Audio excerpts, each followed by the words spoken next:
Good evening. Jay Thompson here, giving my leadership reflection speech. Just to start off, we're on week 8 here. And in week 1, I wrestled with a tension.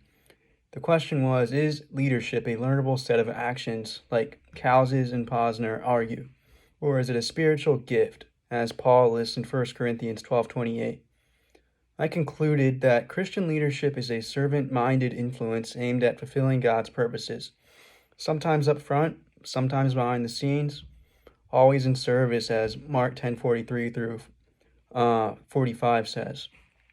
After interviewing Bob Firely, partner at Trout CPA, that perspective didn't change. It sharpened, actually.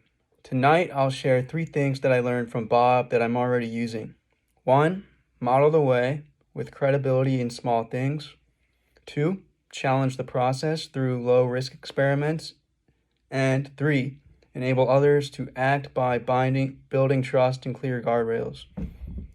My thesis is simple. God imparts calling, and then leaders cultivate the practice. Let's begin where this influence actually starts, in credibility. Model the way. Bob told me credibility isn't a speech, it's consistency you can predict. People watch whether leaders show up prepared, tell the truth about status, and finish what they start, especially when deadlines squeeze. That hit home for me in public accounting.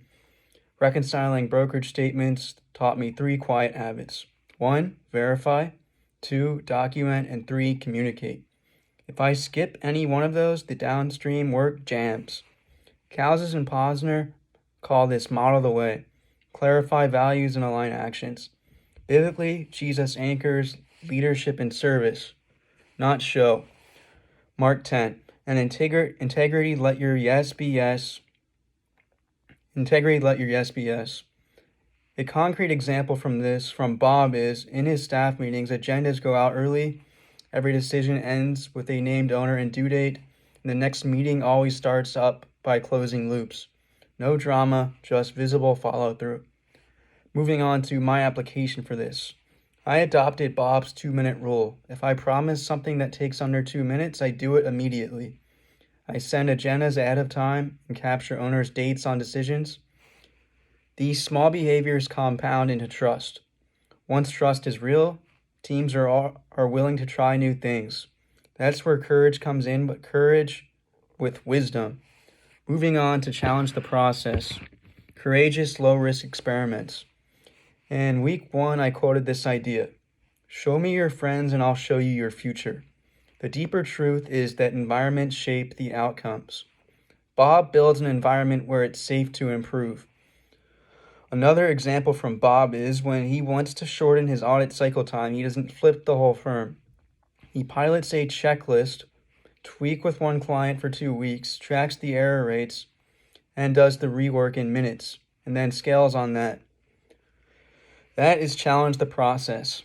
Take smart risks, not reckless ones, and then it also reconciles with gifting and growth. God supplies calling, leaders still plan, test, and learn. My application? I run a 5-second experiment every week, one change that risks less than 5% of the scope. I measure before, after, keep what helps, and then toss what doesn't. It keeps innovation moving without gambling the mission. But experiments stall if people feel alone or exposed. That's where community, equipping, all matter. This moves on to my 3rd point of enable others to act, which is trust and guardrails. In week 1, I said true Christian leadership isn't defined by a podium, but by faithful obedience to God's purpose. Bob lives that by equipping people to win.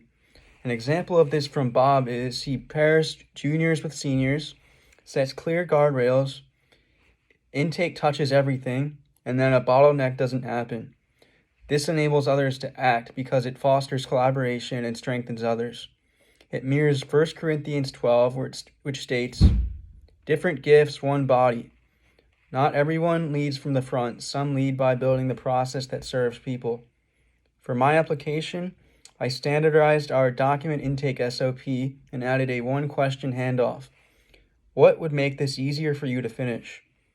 That single prompt uncovers blockers early and communicates, saying, I'm here to help you succeed. So how do these three pieces answer the week 1 tension? The synthesis is gift plus practice. Calling doesn't cancel craft. Spiritual gifting sets direction and desire. Practices provide tools and traction. John Maxwell says leadership is influence you earn, which fits with Paul's body metaphor. God assigns gifts, and leaders steward them through habits and bless others. With Bob's example, Cowles and Posner's practice became the day-to-day stewardship of God-given calling. My commitments I will make to make this real. 1, credibility. Yes equals yes. Habits plus agenda, out early. Decisions captured, and then the 2-minute promise is done now. Courage. 5% experiment weekly with and before after metrics logged. And then lastly, community. Deliverability, choose my circle, mentors and peers who stretch me, and I'll enable others with clear guardrails and ask what would make this easier. In conclusion, from Bob Farley, I learned that strong leadership is quietly repeatable. Model the way, challenge the process, and enable others to act. That integrates scripture from my week 1 definition and Cowles and Posner's servant-minded leadership gifted by God and honored through practice aimed at people's good and God's purposes. Thank you.